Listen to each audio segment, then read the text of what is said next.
Hello বন্ধুরা, কেমন আছো? আশা করছি তোমরা সবাই ভালো আছো। আজকে আবার একটা দারুণ স্বাদের রেসিপি নিয়ে চলে এসেছি। আজকে বানাবো কাঁচা আম দিয়ে আম তেল। কিভাবে আমরা এই আম তেলটা করে সারা মাস বা সারা বছর খেতে পারবো সেটাই তোমাদের করে দেখাবো। তাহলে দেরি না করে আমি উনুনটা ধরিয়ে নেব। বন্ধুরা দেখুন, আমি কিন্তু উনুনটা ধরিয়ে কড়াটা বসিয়ে দিয়েছি।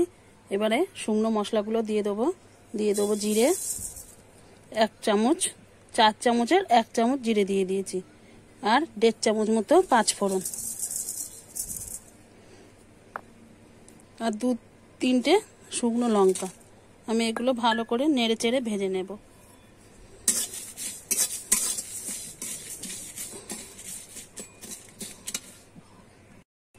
আমার কিন্তু ভাজা হয়ে গেছে, বেশি ভাজবো না, বেশি ভাজা হয়ে গেলে কিন্তু তিতো হয়ে যেতে পারে। আমি দেখো নামিয়ে নেব। আমার কিন্তু ভাজাটা হয়ে গেছে, ভাজাটাকে একটা গন্ধ ছাড়ছে। এবার আমি নামিয়ে নেব। আমি কড়াইতে এবার তেল দিয়ে দেব। তেলটা আমি একটু ভালো করে গরম করে নেব। আমি আম তেলে যে তেলটা দেব সেই তেলটা আমি ভালো করে গরম করে নেব।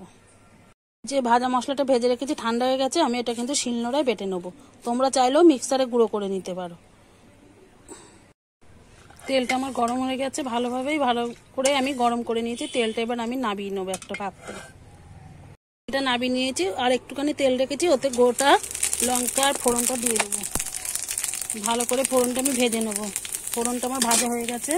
এবারে আমি ধুয়ে কেটে রাখা আমটা দিয়ে দেবো, দিয়ে আমি নেড়ে নেব।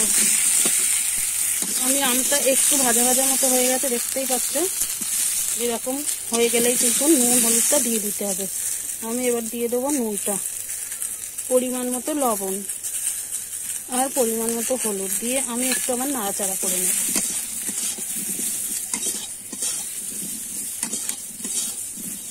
আমি একটুখানি সময় ধরে নাড়াচাড়া করে আমি কিছুক্ষণ ধরে নাড়াচাড়া করে নিয়েছি। এবার দেখো নামিয়ে নেবো। এরকম হলে কিন্তু নামিয়ে নিতে হবে। আমি এবার আমগুলো একটা পাত্রে নামিয়ে নেব।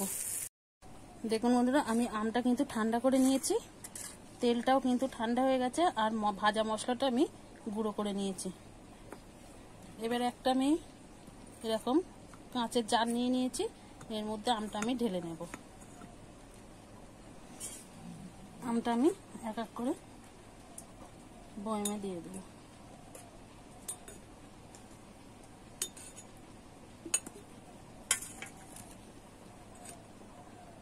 আমি আমগুলো দেখো সবগুলো বয়মের মধ্যে নিয়ে নিয়েছি। এবারে 5টা-6টা কাঁচা লঙ্কাও আমি দিয়ে দেব,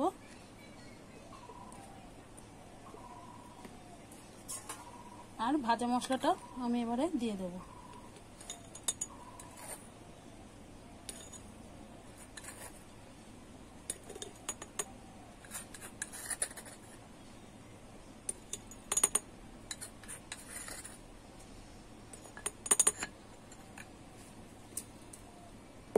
এবারে কিন্তু যে তেলটা আমি গরম করে রেখেছিলাম ঠান্ডা হয়ে গেছে, আম তেলের মধ্যে দিয়ে দেবো।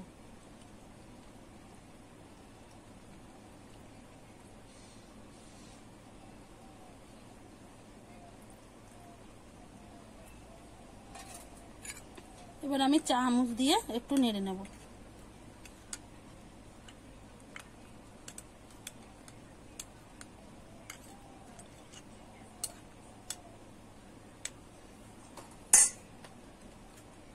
এবার আমি একটুখানি বোতলটা হাত দিয়ে ঝাঁকিয়ে নেব। দেখুন বন্ধুরা, আমি মশলাটা সব কিছু মিশিয়ে নিয়েছি ঝাঁকিয়ে। আর তোমরা যদি এইভাবে করো কমেন্ট করে জানিও কেমন হয়েছে। আর এইভাবে করলে কিন্তু আমের তেলটা ঘোলাও হবে না, আমটাও নষ্ট হবে না।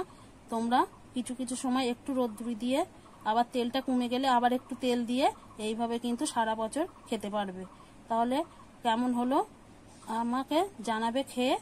আর রেসিপিটা ভালো লাগলে একটা লাইক করো, সাবস্ক্রাইব করে সঙ্গে থেকো। নতুন কোনো ভিডিওর সঙ্গে দেখা হবে। ততক্ষণে ভালো থেকো, সুস্থ থেকো।